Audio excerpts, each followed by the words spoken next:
What is the method to basically revive dead leads? Yeah, that's the thing. Here's the thing: has anybody been in business for more than 90 days? Just raise your hand right now. Okay, so you have leads that you've been generating. Have you had, who's had inquiries or web forms filled out or responses to your ads? Raise those hands high. Okay, now here's what happens is most of the time, entrepreneurs, online marketers are mostly focused on how do we convert those leads as quickly as possible, right? How do we put them through our gauntlet series, and how do we get them to buy right now and get what's our earnings per click on the things, and we pummel people to buy right now, and then if they don't, we kind of relegate them to the affiliate list, or we'll just pummel them with other people's offers just in case, right? But we don't treat them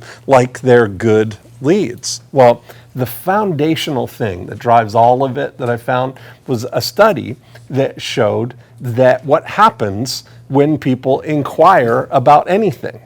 So what they found was, this is a company that on an enterprise level handles inquiries across all kinds of different industries. If you go to a trade show and you fill in information, or you go to a corporate website and you ask for a catalog or whatever, this is a company that does that kind of fulfillment. And they handle millions of leads a year.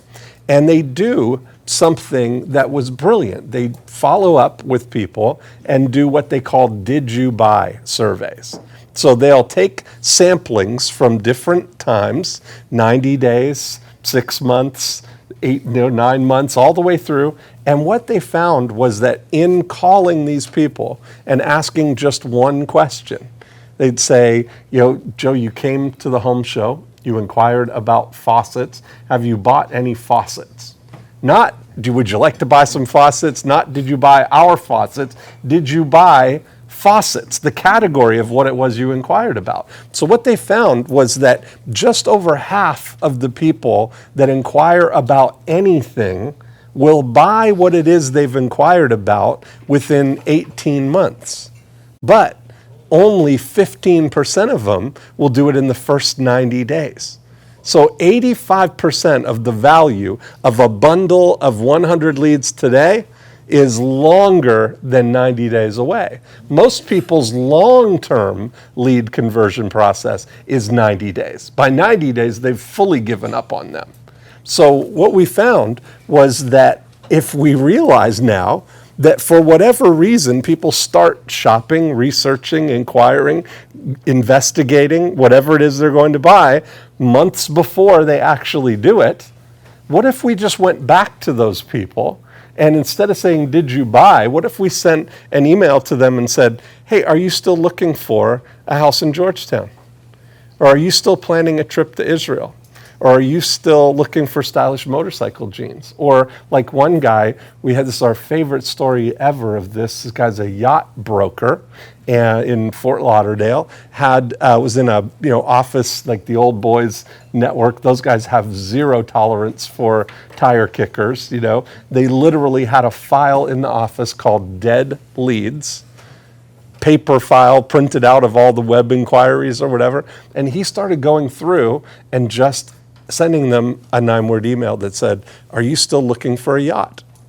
And when he got a reply back from a guy who's under contract right now on a $130 million yacht that's going to be delivered next year, and in the meantime bought a $50 million yacht to tide him over until his $130 million yacht is delivered. All from sending a 9-word email to dead leads. The same thing I mentioned, the guy did luxury trips, or these are expensive trips, high-end trips to Israel, and he sent an email to people saying, are you still planning a trip to Israel? And re-engaged with all the people who had inquired last season. There's so many things that get in the way of somebody making a decision right now, but if you build this sequence into what you do, every 90 days, just inquiring with people, are you still looking for whatever it is that you do? it's like a magic trick. I've never had anybody who sends that to a group of people not be amazed by what happens. We had a job, like executive recruiter, who had been sending jobs to people, and crickets, nobody replying to their emails. And she sent an email that said, are you still available? That was the email, right? Not anything about this particular job, but are you still available? Knowing that it's coming from somebody who they've been communicating with about a job, it was like out of the woodwork. People come because it breaks that pattern of you just broadcasting information to people or sending group emails to people, and makes it feel like you're only talking to them. I call it the Starbucks test. It's like if you recognize, let's say that somebody came into your office, or they came into an open house, or they came in to see you for a consultation. It didn't work out at the time, but you recognize them, and then you're in Starbucks and you see them. What would you say? It would be that same thing if you say them. If they came to an open house and you're saying, oh, hi, are you still looking for a house in Paradise Valley?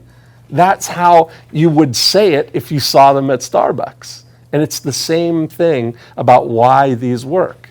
Because most people are sending emails with that approach where they walk into Starbucks, hop up on the table, start banging the cup and say, attention everybody, is anybody in here still looking for a house in Paradise Valley? Because if any of you are, you start speaking to the crowd rather than speaking to one person. That's what we really have with email, is this ability to engage one person at a time. It's a very intimate form of communication. If you treat it like a dialogue where you're sending something, just imagine that scenario. You walk into Starbucks, you see somebody that you recognize, you look them right in the eye, and you say, hey, are you still planning a trip to Israel? And you're looking right at them, and you don't say anything else. How awkward would it be for them not to say something? Right? That's what it is. You've got to think about these emails like a dialogue, just a really slow conversation. And the great thing about it is that it's like you get to push the pause button on a conversation, because when you say something, there's a delay, and they send something back, and you get the wonderful opportunity to respond, not react. And that's the brilliance of, you can wordsmith and make sure that you're saying it the right way, saying the right thing to people. But being real makes a big difference. So that's, we've seen it happen again and again and again. If you just don't overthink it and send an email to to the people who you've maybe been in contact with and it went quiet, that whole thing. There's the thing is that just because they don't open your email doesn't mean they didn't see it. How many times do when you look at it right now, that email is delivered into the same stream, because let's face it, that's how we're reading emails now, is on our phones. So we're streaming through, and that email is in that same stream where their mother sends emails. Mm-hmm. And we're in promotions. Their mom gets 100% open rate, right? Well, what other thing that happens is if you can use a 9-word email the morning after somebody opts in, and you get somebody to reply to your email, guess where you get automatically whitelisted, because, this is somebody that they know. So imagine, we send sometimes morning after emails, 9-word emails, that get a 40% response rate. So, you're getting lots of opens, but getting, really great engagement. So functional deliverability, what really helps is if you can get engagement early, if you get a high level of people opening, the highest open rate is going to be on the first email that you send. If you can the next morning get another open and a reply, you're like establishing yourself as, oh no, these are real emails. Yeah, they really want to hear from this person. Again, I will go back to what Dean says. The quicker you can get someone to engage with you earlier on, the more likely, and you can get them on different lists. You can be communicating to them in different ways, because for the most part, if they're really engaged, even if they're even to get them to respond back, Yeah. is going to. I mean, it's just a much different relationship than if they're on a list. That's why I've always. I worked a lot with Dan Kennedy in the. For the first 9 years of my business, I had Dan write a lot of my sales copy. And Dan, of course, is brilliant. He uses terminology like the herd, and it's like it's like cattle. Mm-hmm. People you have a relationship with are not part of a herd. They're people you have a relationship with. So it depends to what just how well you you curate those relationships.